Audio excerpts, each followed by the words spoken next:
Today is Sunday, August 9th, 2020, and this is Flashpoint. Hi there, welcome to Flashpoint. We've now got the Michigan primary in the rearview mirror. I mean, the vote counting is pretty much done, but now we point our way toward November.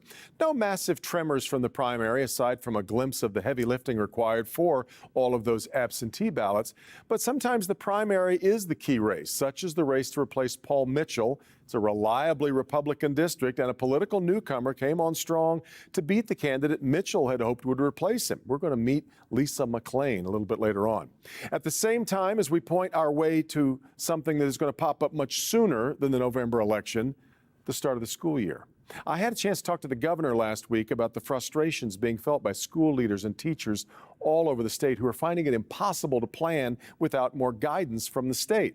She says she understands the frustration, but that she doesn't see how it can be any other way right now, that the virus is such a moving target, long-term plans feel like an exercise in futility. Well, districts have to make plans, and they are making decisions. But the truth is, the decision-making is mostly going to happen not in boardrooms or school offices. They're going to be made in homes among families who will do what they feel is best for them. How do they go about making that decision? We'll start there today on Flashpoint.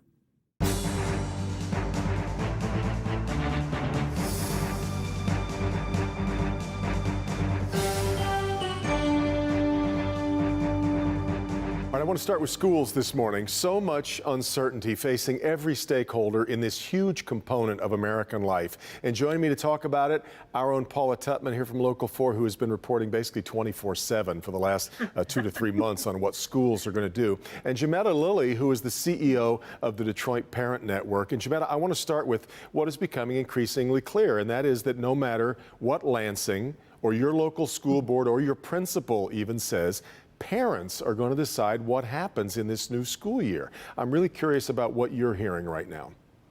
Certainly, Devin, and thank you. It's a joy to be on the program and see if I can kind of share the experiences that parents all over Detroit and metro area are sharing with us. Well, one, the information, while we are blessed as a state to have really clear leadership with Dr. Calhoun, our governor, really at the local level as well, what we're finding is that parents are still struggling trying to balance that out. So what does it mean now for those who maybe a month ago were actually believing that their children could return to school, which for them mean they could return to work? Yep. Now they're not so sure, because when we hear the pediatricians and others, we're learning that there are some impacts of COVID on young children and also older children in some ways that are really yet to be understood. The other thing we're hearing, just to share with you, is this craziness around, and I'm saying it's crazy for them, because if my child has to learn via the internet, but I don't really have internet in my home, and my child has not received a computer or there's not enough devices in my home, that becomes another factor. So there's health, there's a digital divide. Yeah, and Paula, in fact, that's the problem with waiting much longer to come up with a plan. If everybody does have to go back to remote learning, it's not just kids in the inner city, but rural districts, because we know about the rural broadband problem.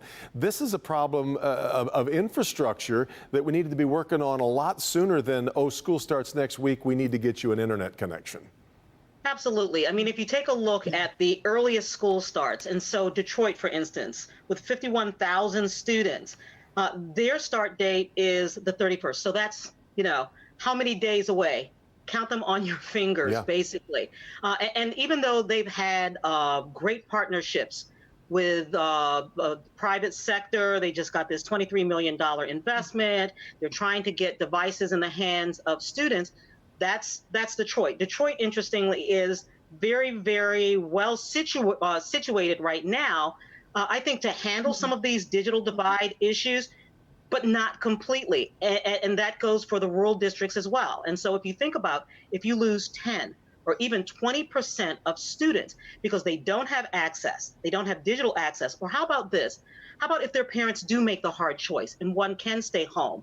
I don't know about you, but can you do 5th grade math anymore? Exactly. And so whether or not you're able to bridge this digital divide or not, it really is problematic. You cannot rebuild an entire school system in the space of a summer, particularly when you still don't even know what your budget is. And Jametta, here's an example of how complicated this gets. I was talking to a parent this past week who was wondering whether they need to change school districts, which she wouldn't do if it was going to be in-person learning. But if it's going to be remote, she thought maybe another district had a better remote approach. Which then changes, I guess, sort of, then you're starting to talk about count day and how money gets dispersed around all this thing. But then what do you do if all of a sudden we are back in school midway through the fall in person and you got to switch back? This gets very complex. Yeah, it's so complex and it's so interesting we're having this conversation right now. So, for example, we have a COVID coalition, 313 COVID Coalition for Community and Family. Every week we're doing a town hall and we have thousands of parents come in and we're talking with them and we're sharing and they're sharing their concerns. So even while we have the health folks giving them that information, the question is, what do I do about school? So one of the other things that's a dilemma is that we know parents will shop. Well, okay, so does River Rouge offer this, or maybe eCourse does this, or maybe Bloomfield does the other? So what we're trying to do, not only Detroit Parent Network, but about a coalition of 40 child and family agencies, along with foundations and along with the districts and charter schools, we're trying to send out some consistent messages that say, here's some things that you need to look at in making that decision.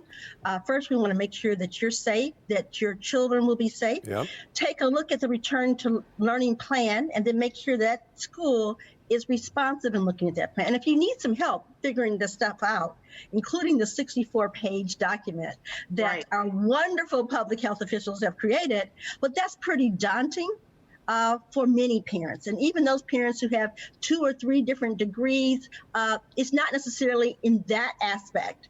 So, and then we have parents that may be illiterate or certainly not to the level of that document. So Detroit Parent Network and other organizations are coming to the table and calling our parents and say, how can we help you? 1, to make sure that you're okay. 2, that you're thinking and planning to get your child into some engagement and learning, because we no longer have a summer slide. We have the COVID slide. Yeah. Absolutely. Paula, put our children further back. And Devin, I do want to address that just for a moment, because I want you to think about this for one moment. And so in Michigan, I think the number is between $7,000 and $8,000 per child. They're talking about potentially losing 10% of that. Okay. Right. This is why count day is so important. If a parent shops and goes to another district, even if the legislature does give those waivers, you still lose that population. And so when you have parents actually virtually shopping around, it could potentially decimate an entire school district. And when you talk about really under the law, just the idea of equal access to education, that's an idea. And it's a good idea to aspire to. And we know that it's not perfect. Very few things are perfect, right? But it's still an idea to aspire to. But when you actually lose those borders, you lose that physical ability to count those students, and you lose those dollars. You talk about even the idea of equal access to education basically disappearing for urban, for rural schools, for parents who don't have means. And it's very, very disturbing, it's very dangerous, and it's very, very real.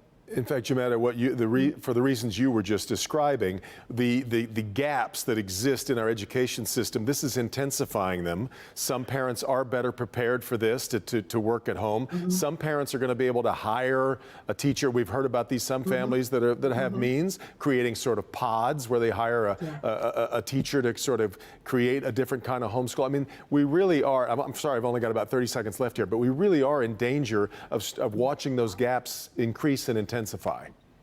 Absolutely.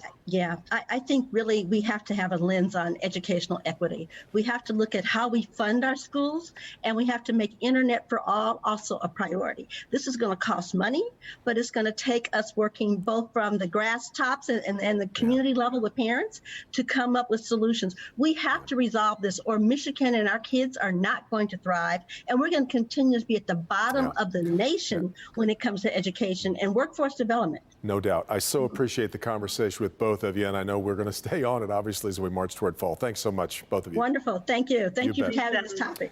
We'll talk, Take care, Paula. Paula. Want to quickly mention, don't forget, join me and Paula this Thursday evening, 7 p.m. on Click on Detroit on Education for All Town Hall to talk about more of the issues that we were just describing.